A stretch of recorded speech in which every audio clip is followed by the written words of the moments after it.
I was always fascinated by the large glass panels that separated the airplanes and the passenger terminals at airports. I couldn't imagine how they manufactured pieces of glass that large, and how they were transported and installed.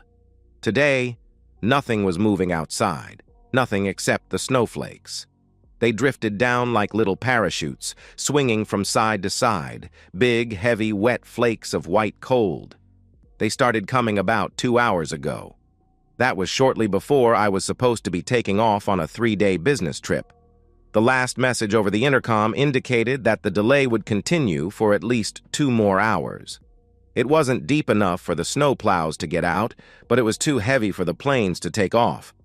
The Castleberry Airport wasn't that big, but it was at a convenient location to be used as a hub for different airline connecting flights. I called home a few times to let my wife, Marcia, know that the flight was delayed, but there was no answer. I figured she was out shoveling the walk. She thought it was better to shovel 3 or 4 times with light snow than 1 time with a thick cover.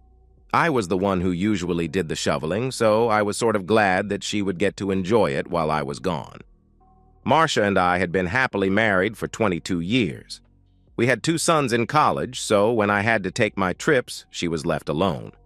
Once in a while, she would go along if it were an interesting location, but usually she was content to stay home. The best part of the trip was the welcome home intimacy when I got back. It always seemed to make the separation worthwhile. Watching the snow had a slightly hypnotizing effect on me after a while. Stretching my legs seemed to be a good idea, so I wandered over to the VIP lounge. I recognized one fellow traveler sitting at a table with 3 other stranded souls. He noticed me as I entered and waved. "Eddie, sit down and join the Cheating Hearts Club." I remembered that his name was Duncan, but I had never met the rest of the bunch. "I assume you are all Hank Williams fans?" "Sorry, Eddie, you missed that guess. Hi, I am Archie." The biggest guy at the table held out his hand as a gesture of welcome. The rest of the group quickly followed. The truth is, we are all victims of cheating wives. When we figured that out, we formed the club. All this happened within the last hour, of course. The explanation was accompanied by a chorus of moans and cynical laughter from around the table. The youngest guy in the group, who identified himself as Bryce, called the waitress over and ordered another round of drinks. They were about 3 rounds ahead of me at this point, so I was the only one who was completely sober. I was a poor drinker at best. As the newest member, I got to pick up the latest tab. "Sorry, fellows, I would be happy to sit and chat about your marital woes, but I can't join your club since I am happily married." Cedric, the oldest member of the group, thought that was funny. After a sarcastic but friendly laugh, he looked around the table. "I think our newest member is in denial." It appeared that a little good-natured ribbing was the initiation to join the informal, impromptu group, but I didn't mind. After about 10 minutes of generic chit-chat, Bryce looked over to me. "So, Eddie, tell us, what is your loving wife doing as we speak, and what is your secret for keeping her happy?" "Well, with the snow coming down as it is, I assume she is out shoveling off the driveway." "Why do you figure that she is doing that?" "Well, she is not answering either the house phone or her cell. She must be outside." "Would she normally expect you to be calling her now?" "No. I usually wait until I am settled in. Tomorrow morning sometime." A low groan spread around the table after I uttered that. They were all expressing disbelief in my statement. "What? What the hell are you trying to say?" Cedric decided to speak up. "Let me get this straight. You leave the house on a trip out of town for a week, and your wife all of a sudden is not available on the house phone or her cell phone. Does this happen much, normally?" "What do you mean?" I asked. "Think about it. How often is your wife in a situation where you cannot contact her on one of the phones?" "Never. That is why I believe she is out shoveling the driveway." I was rewarded with another round of groans. I took out my cell and dialed our home phone and Marcia's cell phone. There was no answer on either of them. I ended up having to contend with 4 smirks from 4 cynical drunks. The hell with it. I needed another drink. I was trying to think of a way to get the guys to lay off me for a while. How did you vagabonds get to be so bitter about all of this? Lots of couples split up. It's not a big deal nowadays. Well, we all split because our wives had affairs. None of them were what you would call normal divorces. They were all the results of infidelity on the part of the wife. And how did you all find out about these affairs? Archie sort of volunteered to go first. I was just getting ready to go to work one day when I caught the tail end of a conversation my wife was having. All I heard were the words hot tub and wine. For the past few weeks before this, my wife, Joan, had gotten into the habit of erasing the phone calls from her cell phone immediately after she was done. I noticed her doing it, but didn't think anything about it until this point. For some reason, things did not feel right. Between her recent attitude and the bits from the phone call, I got curious. I waited until she walked out of the room and then picked up her phone. She had 8-speed dial numbers. All of them were family or friends except the last one. I could not figure out why my wife would have the number of a nail salon preloaded into her cell phone. I wrote down the number and left for work. I got the feeling some of the guys heard this story before, but I was anxious to hear the rest. My secretary had no trouble at all finding out who the nail salon phone number really belonged to. Todd Mitchell, a local real estate agent and friend of the family. I made a few phone calls and discovered that only 2 motels in town had hot tubs and only 1 room had been reserved for the day. I called my wife and asked if she wanted to meet for lunch. She said she couldn't because she had to meet her friend Janet. Since that was bullshit, I figured she was going to meet Todd over the lunch hour. I loaded his phone number in my cell and left for the Rainbow Motel. Duncan ordered another round of drinks, but I switched to Coke. Archie continued with the account of his wife's dalliance. Todd arrived at the motel before I did and parked his Mercedes in front of room 117. I parked a few spaces down from it. I only had to wait a few minutes until Joan's Civic entered the back lot. I got out of my car and leaned on the fender. The expression on her face was unforgettable as she recognized me. She knew that I had seen her and had no option except to park and get out. She tried desperately to convince me that Janet was meeting her there, and they were going to just drive 1 car to the restaurant. I didn't say anything, but just smiled. She stopped talking, and I took out my cell phone and dialed the new preloaded number. When Todd answered, I said, "Joan is going to be a little late today, and they are towing your car away." My wife stood with her mouth agape as Todd jerked the door of the motel room open to see what was happening to his Mercedes. By that time, I was standing by the door. When he rushed out, he tripped over my extended leg and fell right on his face. A swift kick to his genital area completed things. I quietly got into my car and drove to the lawyer's office. 6 months later, I was a free man, and so was Todd. I take it that you had no idea anything was going on until you happened to overhear part of a conversation? That's right, Eddie. I found out later that they had been together for almost a year. I trusted my wife and had no reason to doubt her fidelity. There is nobody more gullible than a loving husband. Duncan stretched out in his chair, unsuccessfully trying to turn it into a recliner. Maybe you should try your wife again, Eddie. She might be done shoveling by now. When neither the house phone nor her cell phone got answered, I was rewarded with a round of moans and eye-rolling. Bryce leaned over the table. Eddie, do you have a neighbor you could call, just to see if everything is okay? After flipping through a small telephone book I had in my coat pocket, I called the old guy who lives across the street. He was retired and enjoyed being the eyes and ears of the neighborhood. Cedric ordered another round of drinks. He switched to Coke also. Well, what the hell did he have to say? I didn't notice who asked the question. Marcia left the house about 2 hours ago, just when the snow started. He hasn't seen her since. The driveway and sidewalk have not been shoveled. As expected, a loud, long groan emanated from around the table. It was as if they were all saying, "I told you so," at the same time. It was Bryce's turn to entertain the group. Well, at least I saw it coming. I don't know how long it was going on when I started to pick up on the little things. Sadie and I had 3 kids in high school, and I was on the road far more than I should have been. The only good thing was that she kept the affair secret from the kids and never brought the guy to the house.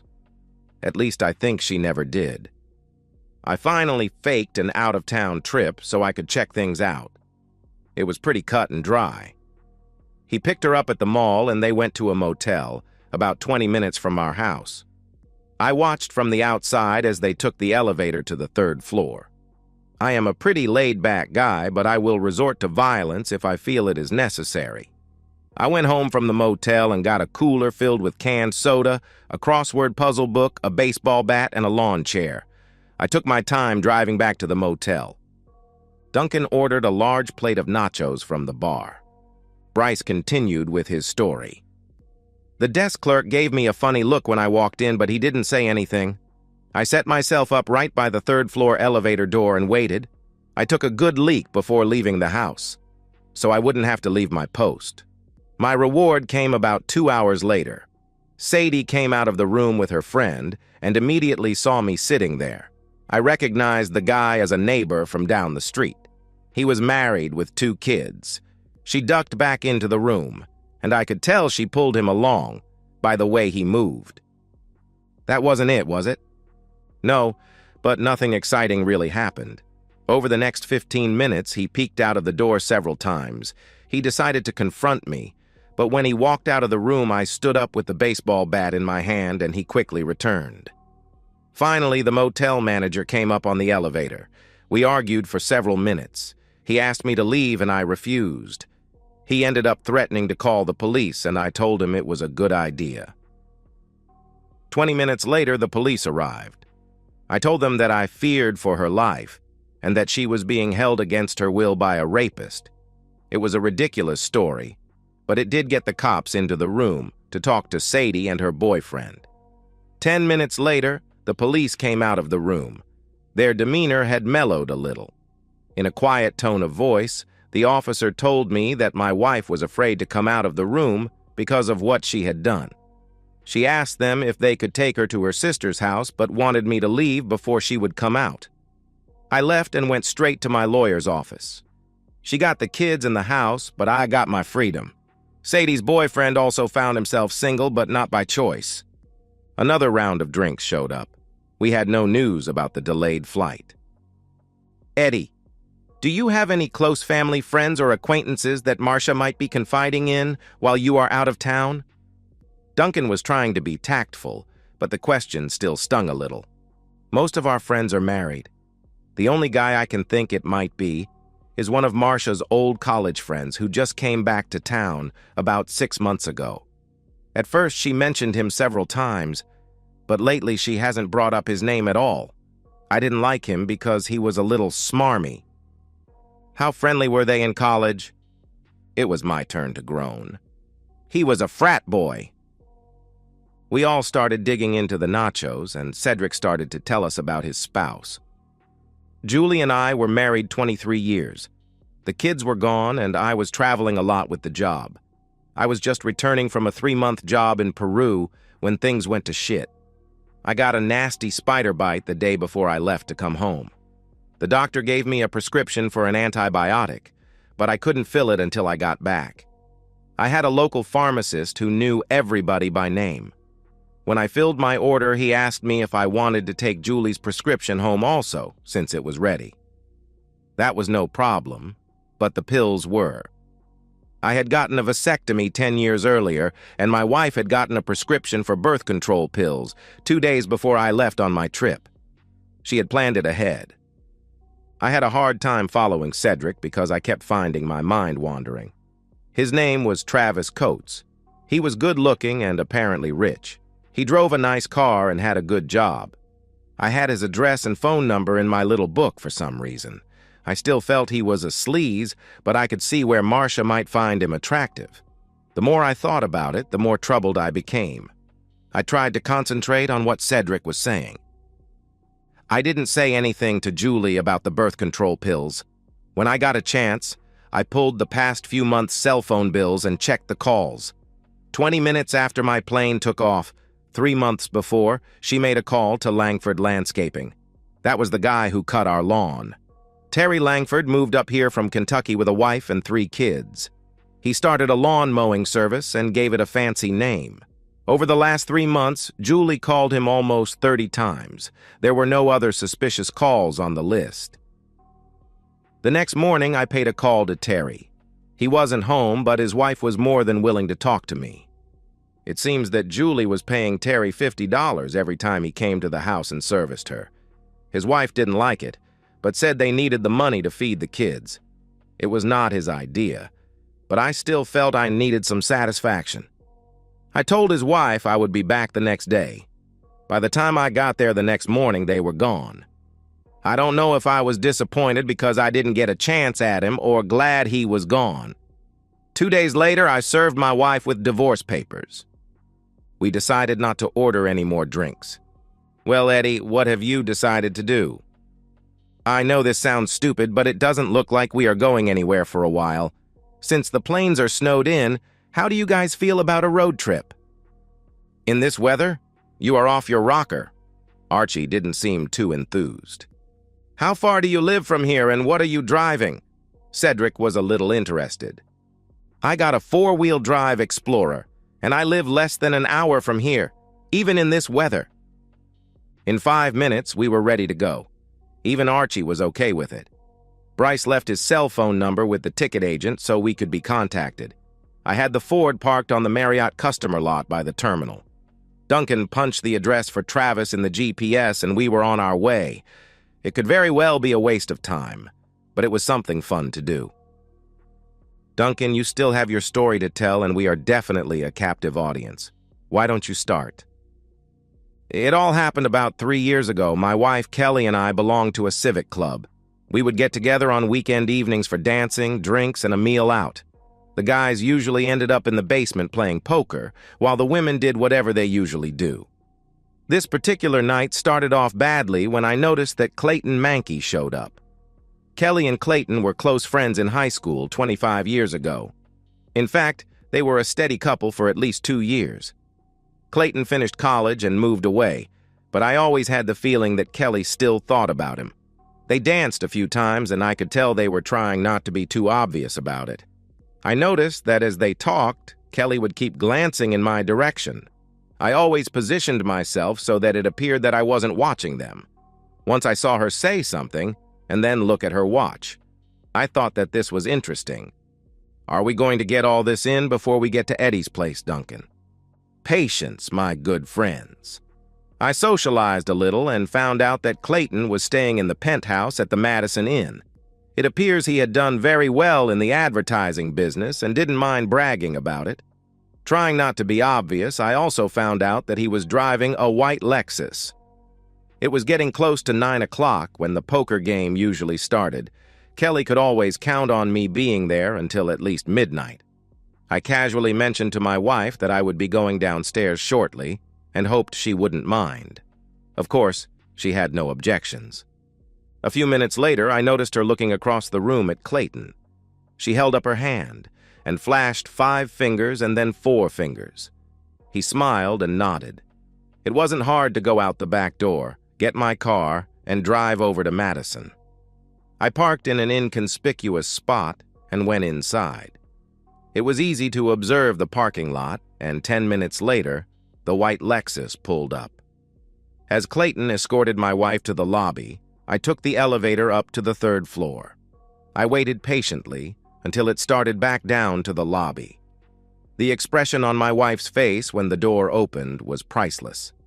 I looked at Clayton and said, "I am going home early. When you are done with her, drop her off at the house." As I walked off the elevator, I could contain my anger no longer. A swift right hand busted Clayton's nose. He landed flat on the floor. 10 minutes later, I was home, and 10 minutes after that, a cab dropped Kelly off. She came in, looked at me, and ran to the bedroom. Later that night, I drove myself to the emergency room and had my broken hand fixed. I never knew hitting a guy in the face could hurt your hand so much. 4 months after that, I was divorced. Wow. He did finish on time. Nice story, Duncan. Now, how close are we to the rendezvous point? Bryce seemed to be getting anxious. Turn left in 1.2 miles, Eddie.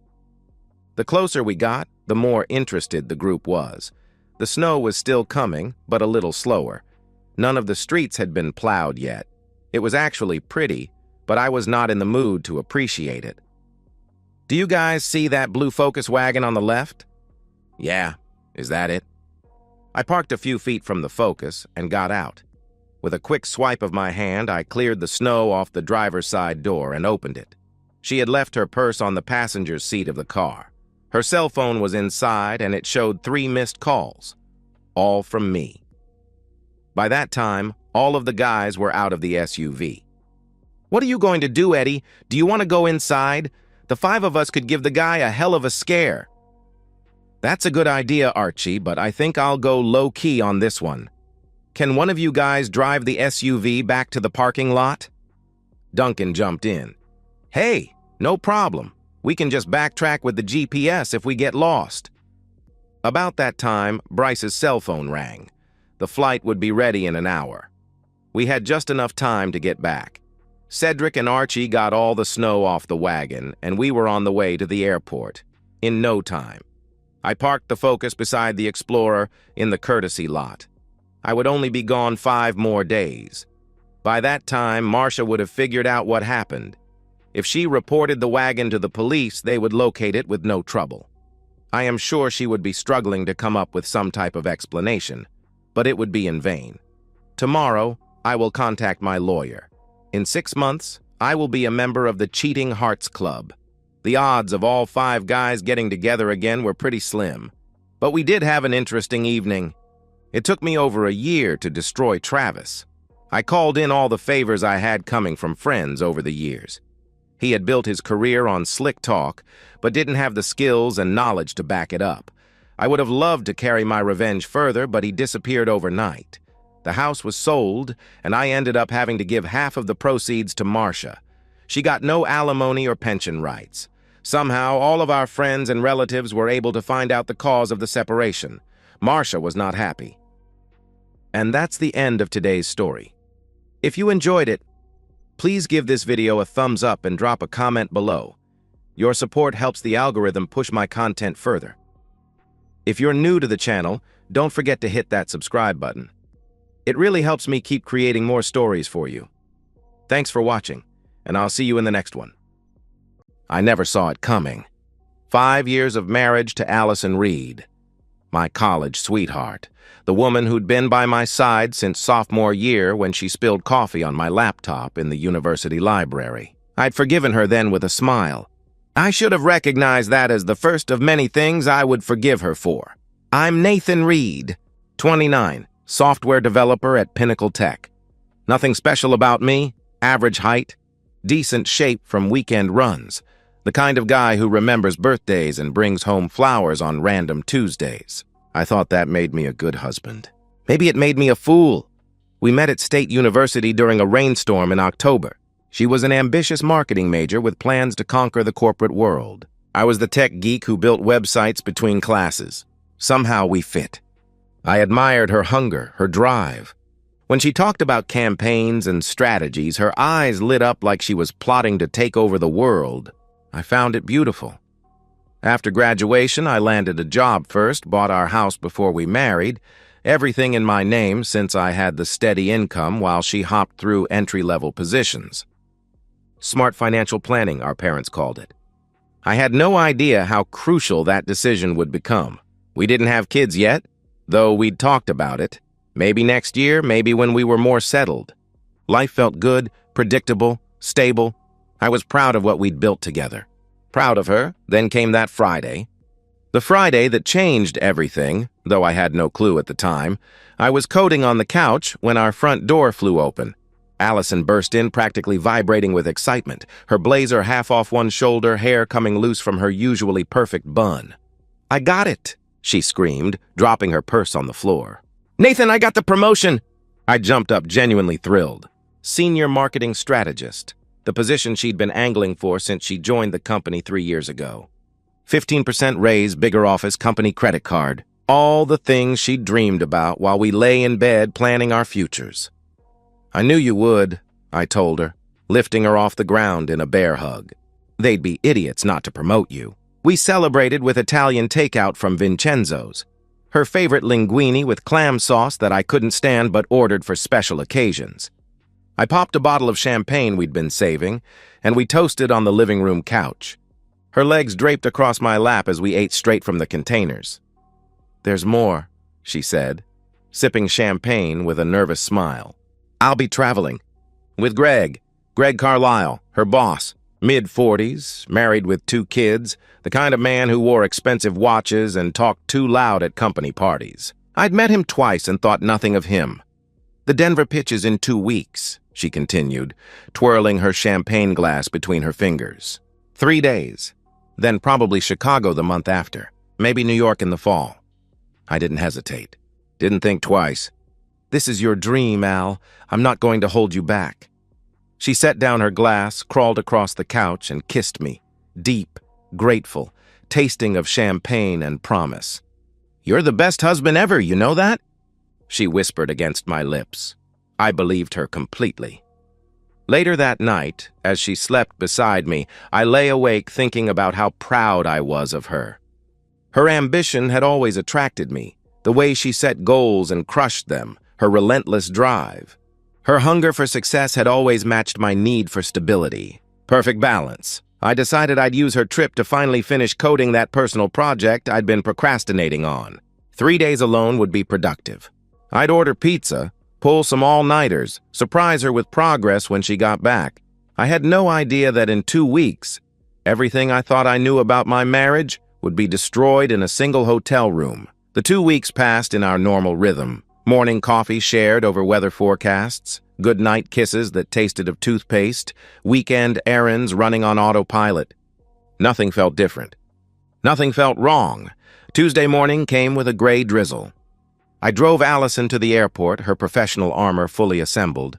Navy blazer, pencil skirt, heels that clicked authoritatively on our garage concrete. Her rolling suitcase contained 3 carefully planned outfits. I knew because I'd watched her pack them. Hanging on the closet door while she deliberated between blouses. "You're going to nail this presentation," I told her at departures, pulling her close for a quick kiss. "Knock 'em dead," she smiled against my lips. "I'll try not to leave bodies," she joked, adjusting her blazer. "Text me when you land?" I asked, squeezing her hand. "Of course," she promised, rolling her suitcase toward the terminal. 3 hours later, my phone buzzed. Landed. Staying at Grand Summit Hotel, room 712.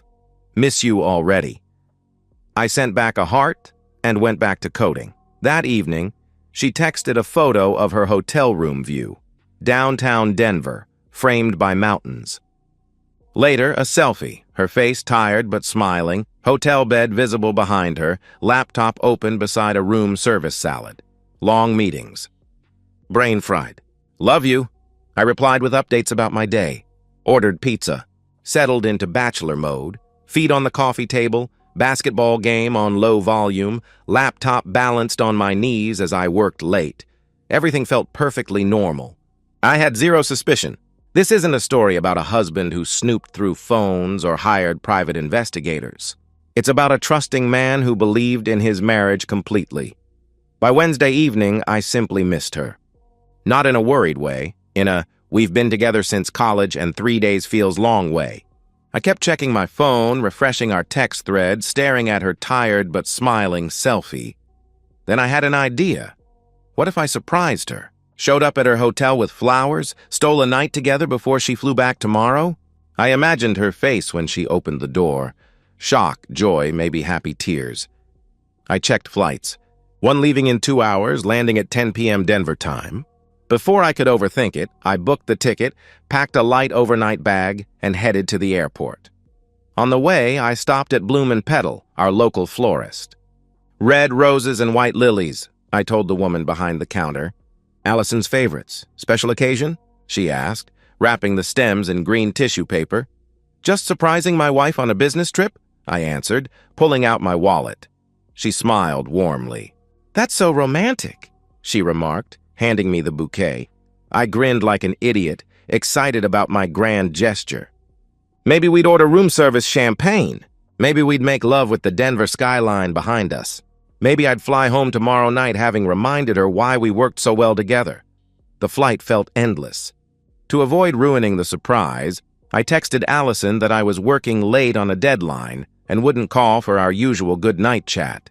She replied with a sad face and, "Miss you?" I landed at 10:47 p.m., already imagining the story we'd tell for years, about the time I flew across the country just because I couldn't wait one more day to see her. I caught an Uber straight to the Grand Summit Hotel, flowers in hand, heart racing with anticipation. The hotel lobby gleamed with marble and soft lighting. The night clerk barely looked up as I walked through. I didn't need to check in. I was just visiting. Room 7 on 12. The elevator climbed slowly. 4th floor, 5th, 6th, 7th. The hallway stretched long and quiet, thick carpet muffling my footsteps. Room 708. Room 710. Room 712. I stood at her door, flowers in hand, and raised my knuckles to knock. I knocked 3 times. When that door opened, my entire life ended. Allison answered on the 3rd knock. Her hair was loose and tangled, cheeks flushed pink. She wore only a white hotel robe, barely tied at the waist, exposing a strip of bare skin from throat to navel. For one suspended moment, I thought she'd just showered. Then her eyes went wide with horror. "Nathan?" she gasped, clutching the robe tighter. Behind her, a man's voice called out, "Babe, who is it?" My blood turned to ice. The bouquet slipped from my fingers, hitting the carpet with a soft thud. Red roses, white lilies, crushed under my shoes as I pushed past her into the room. Greg Carlisle lay sprawled across rumpled sheets, naked, except for a thin blanket hastily pulled across his waist. Wine glasses stood on the nightstand. His clothes, expensive suit pants, button-down shirt, lay scattered across the floor beside lace underwear I recognized as Allison's.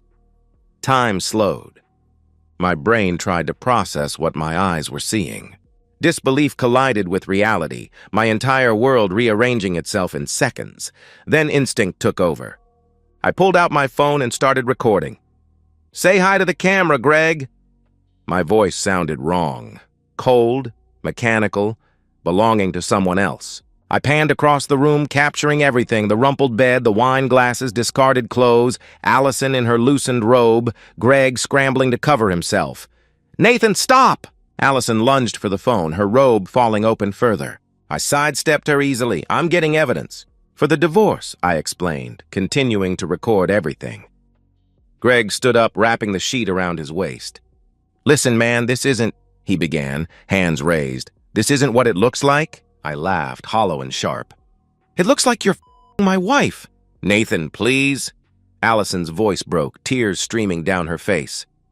Mascara ran in black rivers down her cheeks. "Good. I wanted her ruined." "Let me explain," she pleaded, reaching for my arm. "Explain what?" I snapped, jerking away from her touch. "That you accidentally fell on his banana? That you've been lying to me for how long?" "Weeks, months." Greg stepped forward, hands raised placatingly. "You need to calm down," he advised, his voice patronizing. Something snapped inside me. "Stand up." I spoke directly to Greg, ignoring Allison's pleading. "Get up. Listen, I understand you're upset," he started, backing away slightly. My fist connected with his jaw before he could finish. The crack echoed through the room, followed by Allison's scream. Greg stumbled backward, eyes wide with shock. I didn't give him time to recover.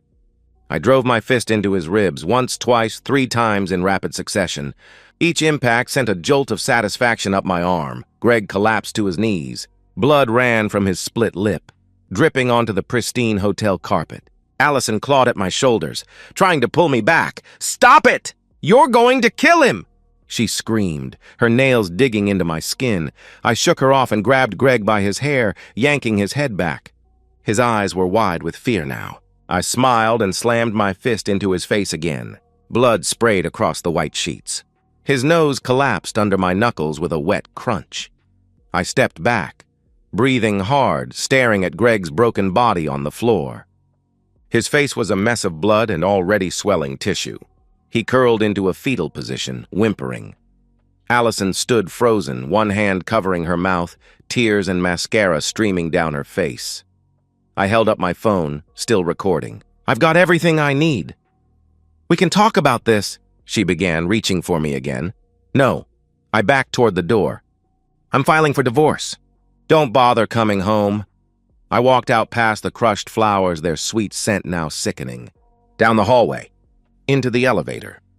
Through the lobby where the night clerk now stared openly at my bloody knuckles, I didn't look back. Behind me, I could hear Allison's sobs echoing down the hallway. The sound followed me into the elevator, but I felt nothing. Just cold, clear purpose. I caught the red-eye home at 6 a.m., my hand throbbing, dried blood still under my fingernails. I spent the flight reviewing the video over and over, watching Allison's betrayal in high definition until it was seared into my memory. By the time we touched down, I had one singular focus: destroy her the way she destroyed me. By the time Allison landed back home the next day, I'd already dismantled her entire life. I landed at 6 a.m. and drove straight to an address I'd found during my sleepless flight. Samantha Torres, divorce attorney. Her office wasn't open yet, but I'd sent an emergency email from the plane. She was waiting for me in the parking lot, coffee in hand, sharp eyes taking in my rumpled clothes and bruised knuckles without comment. "You said it's urgent," she remarked, unlocking the office. Inside, I showed her the video. She watched without expression, only the tightening of her jaw showing any reaction. When it ended, she set her phone down carefully. "This is more than enough," she confirmed. "Adultery with clear evidence. You'll keep everything, house, assets, savings. When did you purchase the home?" "Before we married." "Everything's in my name," I answered. "Perfect." "She has no claim," Samantha concluded, pulling out a legal pad. "I can draft papers immediately. You'll be free in 6 months, maybe less given the evidence." I nodded, feeling a cold satisfaction spread through my chest. "How quickly can we serve her?" I asked. "Give me 3 hours," she promised, already making notes. I spent those hours methodically dismantling the life Allison and I had built. First stop, the bank. 9 a.m. sharp. I closed our joint account, transferring $47,000 to my personal account, money mostly from my salary anyway. Allison had always spent more than she saved. Next, the locksmith. I paid extra for immediate service. By noon, every lock in our house had been changed. I handed the old keys to the locksmith, watching him drive away with the last access Allison had to the home I'd built for us. I called my boss, explained a family emergency, took 2 days off. I had work to do. That evening, as the sun set, I heard a car in the driveway. Allison's headlights swept across the living room wall as she pulled in. I watched through the window as she approached the front door, suitcase rolling behind her. Her key slid into the lock but didn't turn. She tried again. Nothing. Then the pounding started. "Nathan, open the door!" she yelled, her fist hammering against the wood. I approached the window, pulled back the curtain. Our eyes met through the glass. I opened the window 1 inch, just enough for my voice to carry. "There's nothing to talk about," I stated flatly. "Please," she begged, mascara already running again. "Just let me explain." "Explain what?" "That you your boss in a hotel room?" I asked coldly. "That video explains everything." "Nathan, I made a terrible mistake. I love you. We can fix this," she pleaded, pressing her hand against the window. I laughed, harsh and cold. "Divorce papers will be sent to your parents' house. Don't try to contact me again. You can't do this. This is my house, too," she protested, voice rising. "Check the deed," I replied calmly. "You did this, Allison." "Not me." I closed the window, locked it, and drew the curtains. I put on noise-canceling headphones and sat in the living room, music drowning out her screams and pounding. Through a gap in the curtains, I watched her collapse on the front step, sobbing into her hands. She stayed until 2 a.m., begging, crying, eventually just sitting in silence. Finally, she stood, dragged her suitcase to her car, and drove away, broken and homeless. But I wasn't done. The next morning, I drafted an email to Allison's company HR department. Subject: violation of company policy, evidence attached. I wrote professionally, clinically, attaching the video of Allison and Greg. I explained the extramarital affair between employee and supervisor, the violation of conduct policies, the abuse of company resources. Hit send. Closed laptop. 3 days later, Samantha called with news. Both Allison and Greg had received suspension emails. 2 weeks after that, termination letters. Both fired. Professional reputations destroyed. In our industry, word travels fast. I sat at my desk reading the divorce papers one more time. Everything was proceeding exactly as planned. House mine. Savings mine. Her job gone. Her reputation destroyed. I scrolled through texts from mutual friends, people wondering what happened, asking if I was okay. I told them the truth, every brutal detail. Shared screenshots of hotel receipts I'd found, timestamps of calls between Allison and Greg going back months. Let the evidence speak for itself. One by one, friends took sides. Most chose mine. The ones who didn't were dead to me anyway. I poured myself a whiskey, neat, and toasted my computer screen. Phase 1 of destruction, complete. I thought taking her home and career was enough. I was wrong. She still had one place left to fall, and I made sure she'd lose that too. Allison arrived at her parents' suburban home, Linda and Robert Reed, with 2 suitcases and shattered dignity. I wasn't there to see it, but I heard the story later through mutual friends who still talked to both sides. Linda opened the door with a face like stone. "Why are you here?" she asked, not moving to let her daughter in.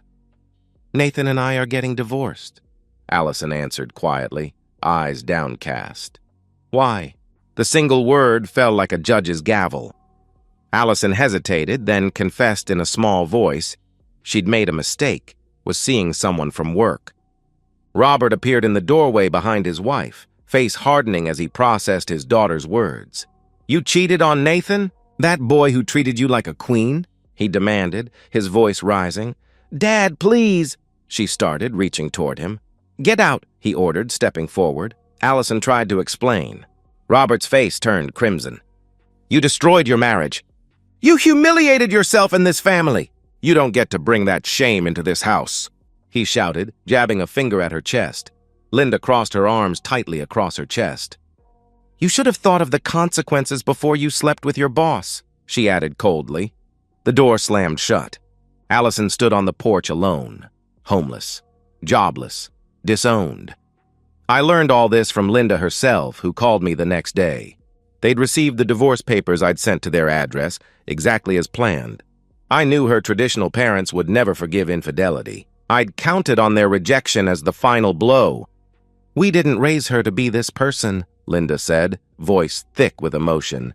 "Robert can't even speak your name without crying."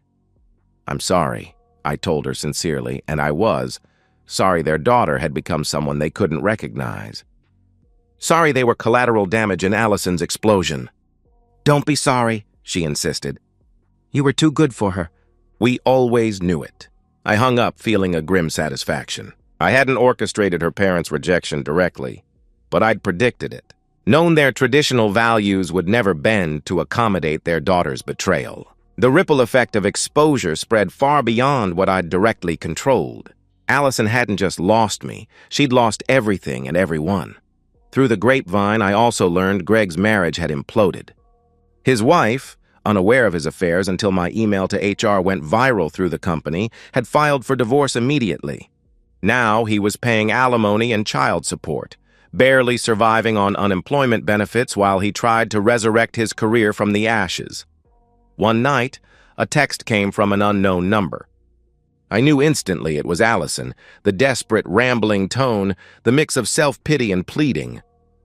She was sorry, she'd made a horrible mistake, she still loved me, she'd do anything to make it right.